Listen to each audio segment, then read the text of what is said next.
کبھی کبھی ذہن میں یہ بھی خیال آتا ہے اچھا جی میں توبہ کر لوں گا، اللہ بڑا رحیم ہے، اللہ نے کسی کو تو معاف کرنا ہی ہے، اللہ معاف کر دے گا۔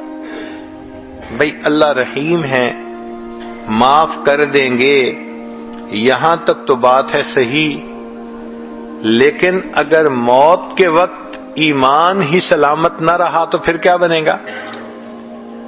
حدیث پاک میں ہے کتنے لوگ ہوتے ہیں ان کے نام ساری زندگی مسلمانوں کی فہرست میں رہتے ہیں، موت کا وقت آتا ہے ان کا نام مسلمانوں کی فہرست سے خارج کر دیا جاتا ہے۔ کتنے لوگ ہوں گے قرب قیامت میں یصبح مؤمنا و یمسی کافرا، نبی اسلام نے فرمایا صبح اٹھیں گے ایمان والے ہوں گے، شام سونے کے لیے بستر پہ جائیں گے ایمان سے خالی ہوں گے۔ تو بھائی یہ جو ایمان سلب ہونے کی بھی باتیں ہیں، کہیں ایسا تو نہیں کہ گناہوں کے بد اثرات کی وجہ سے ایمان ہی سلب ہو جائے، پھر کیا بنے گا؟ رحمت تو ہوگی نا ان کے لیے جو ایمان کے ساتھ چلے گئے، اور ایمان سے ہی محروم تو پھر کہاں سے رحمت کا سوال پیدا ہوا؟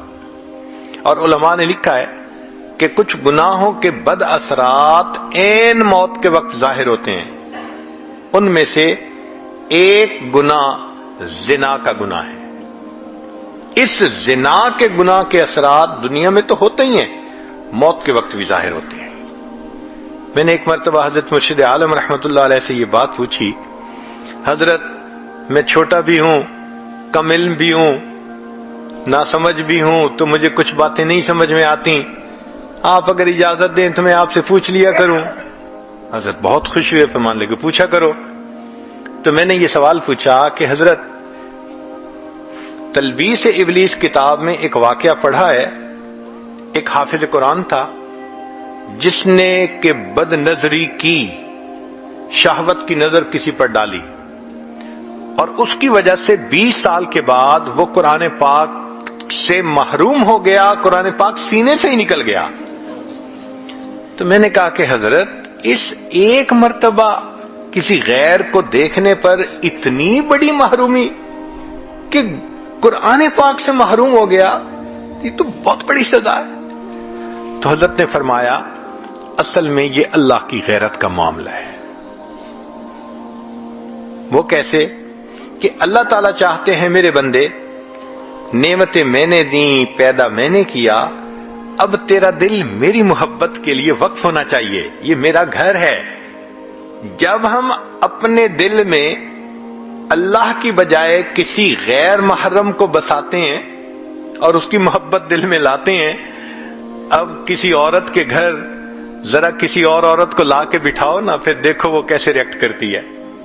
تو فرمایا یہ اللہ کی غیرت کا معاملہ ہے، اور اللہ کو جب غیرت آتی ہے پھر اللہ تعالیٰ کوئی بھی سزا دے سکتی ہے۔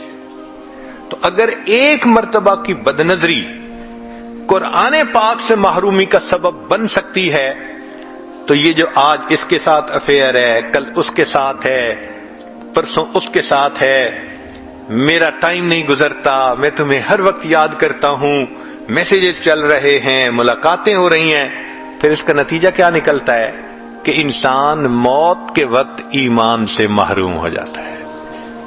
علماء نے لکھا ہے زبان پہ فالج پڑ جاتا ہے، کلمہ پڑھنا بھی چاہے کلمہ نہیں پڑھ سکتا، اللہ توفیق چھین لیتے ہیں۔